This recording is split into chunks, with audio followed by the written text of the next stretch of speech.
भारतीय संस्कृतीमध्ये सोन्याला मोठं महत्व मानलं जातं आणि याच पद्धतीने जो लग्न समारंभ असतो त्या लग्न समारंभामध्ये खरं तर सोनं मोठ्या प्रमाणावर वापरलं जातं.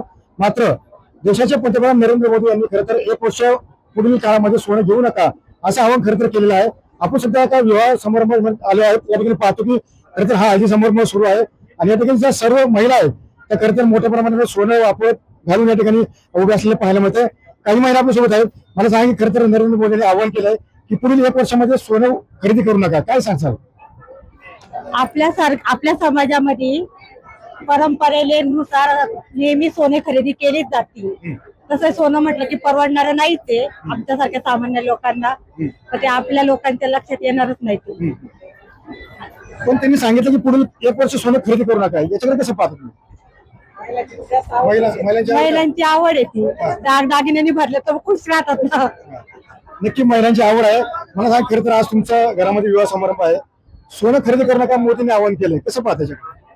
सोनं खरेदी नाही केलं पाहिजे, कारण सोन्याला इतकी महागाई झालेली आहे.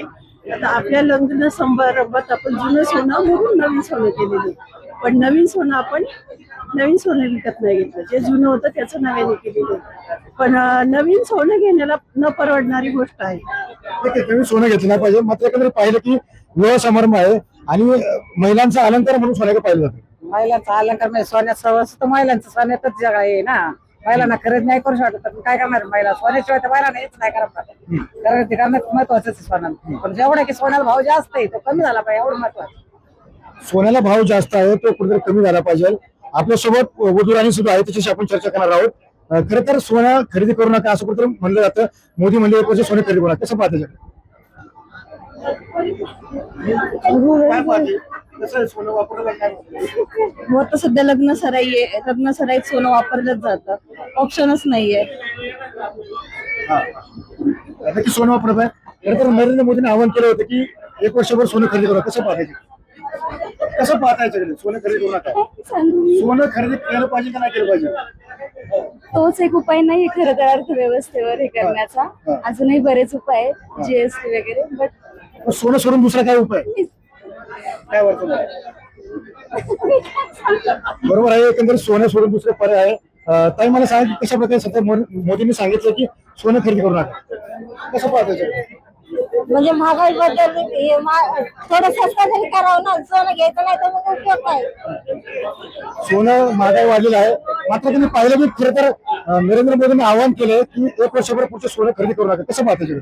खरं तर सोनं म्हणजे आपल्यासाठी एक लक्ष्मी आहे आणि सोन्याच्या माध्यमातून जगामध्ये प्रत्येक व्यक्ती किंवा एखादा उद्योजक किंवा साधा घरातला शेतकरी वर्ग असेल, गावातला एखादा सामान्य माणूस असो, तो गुंतवणूक करतो आणि सोन्याला केवळ वस्तू म्हणून पाहिलं जात नाही सर, तर ती एक लक्ष्मी आहे. आपल्यासाठी एक भरभराटीचं प्रतीक म्हणून सोन्याकडे पाहिलं जातं आणि भारत हा देश जगातील सगळ्यात सोन्याचा मोठा एक ग्राहक असणारा एक देश आहे. त्यामुळे सोनं जर आपण वर्षभर खरेदी केलं नाही तर त्याचा भारतीय अर्थव्यवस्थेवर फार विघातक परिणाम होईल आणि एकंदरीत अर्थव्यवस्थेतील सगळी आर्थिक गणित बिघडून जातील असं मला वाटतं. आपण पाहू शकता लग्नाच्या निमित्तानं छोट्या छोट्या अलंकारांपासून मोठमोठ्या दागिन्यांपर्यंत सोन्याची किती महत्वाची भूमिका या निमित्तानं आहे हे आपल्याला पाहतो. सोन्याशिवाय या अर्थव्यवस्थेला झळाळी येणार नाही असं मला वाटतं. सोनं हे अलंकार आहे, सोनं खऱ्या अर्थानं लक्ष्मी आहे. ती प्रत्येक जीवनातील एक अमूल्य अशी आज गरज बनलेली आहे. त्यामुळे सोन्याशिवाय आपण आपल्या व्यक्तिमत्वातील आपल्या जीवनातील काही सण ही कल्पनाच करू शकत नाही.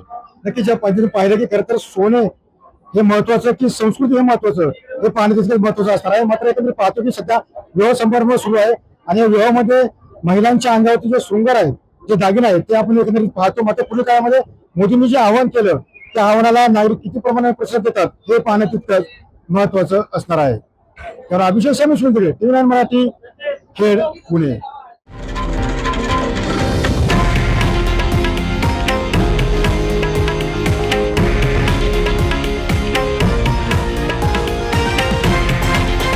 हे आहे देशातील नंबर 1 न्यूज नेटवर्क आणि आपण पाहत आहात TV9 मराठी, एकमेव.